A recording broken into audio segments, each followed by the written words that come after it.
Hello, അസ്സലാമു അലൈക്കും കൂട്ടുകാർ. എല്ലാവർക്കും സുഖമല്ലേ? എല്ലാവരും സുഖമായിട്ടിരിക്കുക, ഹാപ്പി ആയിട്ടിരിക്കുക, സന്തോഷമായിട്ടിരിക്കുക. ഇന്ന് ആങ്ങളുടെ വീട്ടിൽ പോയിട്ട് കുറച്ച് ചാമ്പക്ക കൊണ്ടുവന്നിരുന്നു. അത് ഫ്രിഡ്ജിൽ എടുത്ത് വെച്ചതായിരുന്നു. അപ്പോൾ അതൊന്ന് എടുത്ത് അച്ചാറിടാമെന്ന് വിചാരിച്ച് അച്ചാറിടാൻ വേണ്ടിയിരിക്കുമ്പോഴാണ് കുട്ടി ദോശ വേണം പറഞ്ഞു. ബാക്കി ആദ്യം ഒന്ന് കൊടുത്ത് വരുത്തി, പിന്നെ രണ്ടാമത് ഇതിൽ ഒഴിച്ചത് അടച്ചു വെച്ച കാരണം ഓർമ്മ ഉണ്ടായില്ല, കരിഞ്ഞു പോയി. അച്ചാറിലേക്കുള്ള ഉലുവ പൊടിച്ചു. അത് വെളുത്തുള്ളി ഉണ്ട്, ഇഞ്ചിയുണ്ട്. വെളുത്തുള്ളി അരിഞ്ഞതും ഇഞ്ചി നീളത്തിലരിഞ്ഞതും. അപ്പം നമുക്ക് എണ്ണയിലേക്ക് കടുക് ഇട്ട് കൊടുക്കാം. കടുക് പൊട്ടുണ്ട്. ഇനി രണ്ട് കറിവേപ്പില, മുളക് പൊടി ഇട്ടു.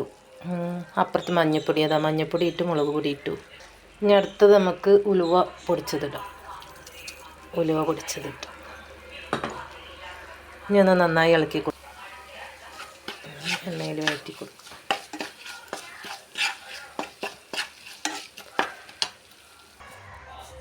കുറച്ച് ശർക്കര പൊടി ഇട്ട് കൊടുക്കാം.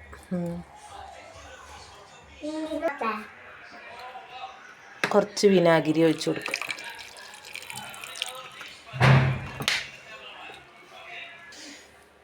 അതിനുശേഷം നന്നായി വഴറ്റി വെച്ച് ചാമ്പക്ക അതിലേക്ക് ഇട്ട് കൊടുക്കുക.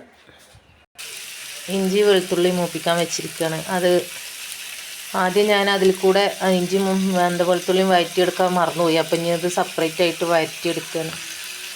കുറച്ച് വേപ്പിലയും കൂടി അതിലിട്ട് കൊടുക്കുക. ഇത് നന്നായിട്ട് വഴറ്റി.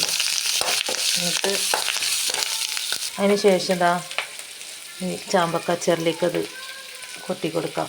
ലാസ്റ്റ് ഫൈനൽ ഇതിലോട്ട് നമുക്ക് കുറച്ച് കായപ്പൊടി ഇട്ട് കൊടുക്കാം. നന്നായിട്ട് ഇളക്കി കൊടുക്കുക. അതിന് ശേഷം ഇഞ്ചിയും വെളുത്തുള്ളി കറിവേപ്പിലൊക്കെ കൂടെ ഇട്ട് വഴറ്റിയതാണ്. അത് അതിൻ്റെ പച്ചമണക്ക് മാറാൻ വേണ്ടി വഴറ്റിയെടുത്തത്. അത് ലാസ്റ്റ് ഇതിലേക്ക് ഇട്ട് കൊടുത്ത് നന്നായിട്ട് മിക്സ് ചെയ്യും.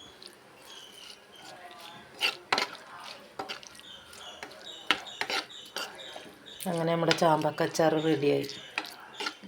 എല്ലാവരും ഒന്ന് ട്രൈ ചെയ്ത് നോക്കുക. സൂപ്പർ സാധനം, അടിപൊളിയാണ്.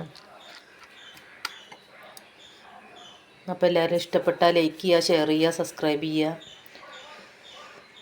അപ്പോൾ ഓക്കെ, ശരി. അസ്സലാമു അലൈക്കും. കുറച്ച് ഉപ്പിട്ട് കൊടുക്കണം കേട്ടോ. അത് ഞാൻ പറയാൻ വിട്ടുപോയതാണ്. അതിനാരും ഉപ്പിടില്ലേന്ന് വിചാരിക്കണ്ട. അപ്പോൾ നന്നായിട്ട് ചാമ്പയ്ക്ക വഴറ്റുക, എണ്ണയിൽ വഴറ്റിയെടുക്കുക. വഴറ്റിയതിന് ശേഷം അത് മാറ്റി വേറൊരു ചട്ടി വെച്ച് ഇഞ്ചി വെളുത്തുള്ളി കറിവേപ്പിലൊക്കെ ഇട്ട് നന്നായിട്ട് വഴറ്റുക.